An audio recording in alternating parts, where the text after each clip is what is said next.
Cette vidéo est adressée aux futurs parents qui envisagent de donner leur consentement à la participation de leur nouveau-né à l'étude de recherche clinique POLAR.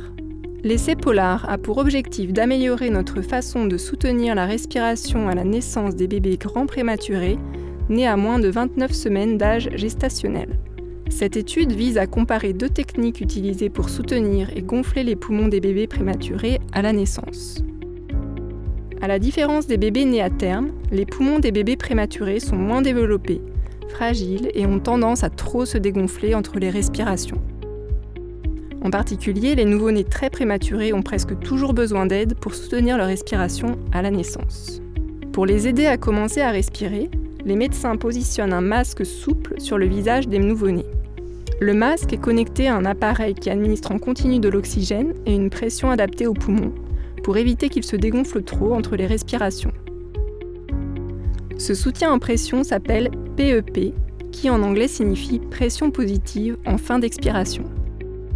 Alors qu'on sait que les nouveau-nés très prématurés ont besoin d'une PEP à la naissance, le meilleur niveau de PEP nécessaire reste peu connu. Actuellement, les médecins utilisent une gamme de différents niveaux de PEP, mais on manque d'évidence scientifique pour en guider le choix. Qu'est-ce que l'essai POLAR ? Cet essai va comparer deux stratégies différentes de PEP utilisées pendant les 20 premières minutes de vie pour soutenir les poumons des nouveau-nés. La première stratégie est d'utiliser un niveau de PEP constant et inchangé dit PEP statique. Il s'agit de la pratique couramment utilisée dans les hôpitaux à l'heure actuelle.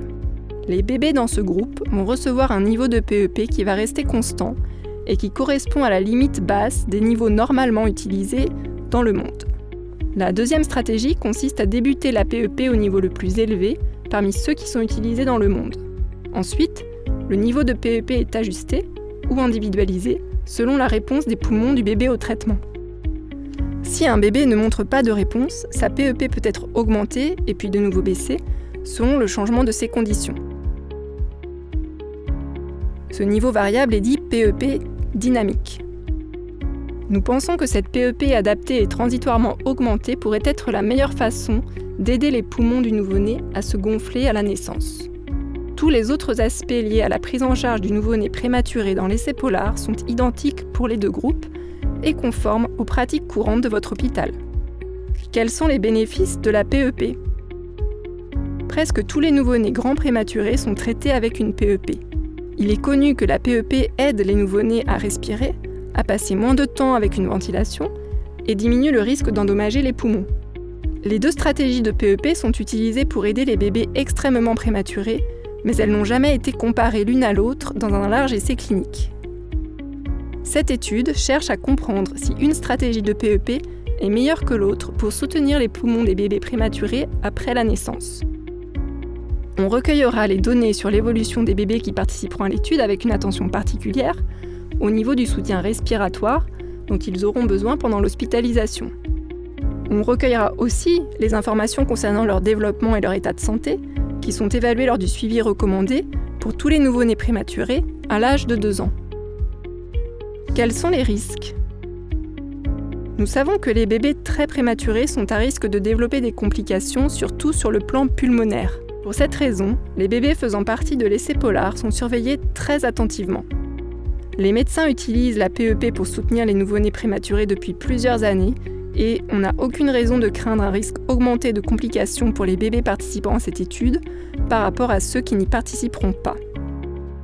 Que se passe-t-il si je choisis de participer à cette étude ? Il vous sera demandé de signer un formulaire de consentement autorisant l'équipe de recherche à recueillir les données cliniques concernant votre grossesse et l'évolution de votre bébé après sa naissance. En salle de naissance, votre bébé sera assigné de manière aléatoire, de la même façon que le pile ou face, à une des deux stratégies de PEP, qui sera ensuite suivie par le médecin spécialiste qui aura votre bébé en charge. Si vous choisissez de ne pas participer, le spécialiste décidera du niveau de PEP à utiliser à la naissance selon la pratique de votre hôpital et votre bébé ne sera pas assigné aléatoirement à une des deux stratégies. Si, pour quelque raison que ce soit, vous ne souhaitez plus participer à l'étude après y avoir adhéré, il faudra simplement demander à votre infirmière ou à un pédiatre de prévenir l'équipe de recherche et votre bébé sera retiré de l'étude. Si vous avez des questions supplémentaires, n'hésitez pas à en informer votre infirmière ou votre pédiatre pour qu'ils puissent nous prévenir. Choisir de ne pas participer à l'essai polar ne posera aucun souci. Votre décision ne va pas influencer la façon dont les infirmières et les médecins s'occuperont de votre bébé. L'essai polar est une étude multicentrique qui vise à inclure plus de 900 nouveau-nés grands prématurés dans tout le monde. Pourquoi participer à l'essai polar ? En tant que médecin, nous devons baser nos actions sur des connaissances scientifiques de bonne qualité. Les études cliniques telles que l'essai polar nous aident à prendre les meilleures décisions pour tous les nouveau-nés dont plusieurs seront semblables à votre bébé. Avec votre participation à un essai comme Polar, vous aiderez les médecins dans le monde entier à prendre les meilleures décisions pour les générations futures de nouveau-nés. Même si votre bébé ne va pas nécessairement bénéficier directement de cette étude, car on ne connaît pas encore laquelle des deux stratégies de PEP est la meilleure, en déterminant la meilleure stratégie de PEP à la naissance, on espère donner le meilleur début de vie aux futurs nouveau-nés prématurés.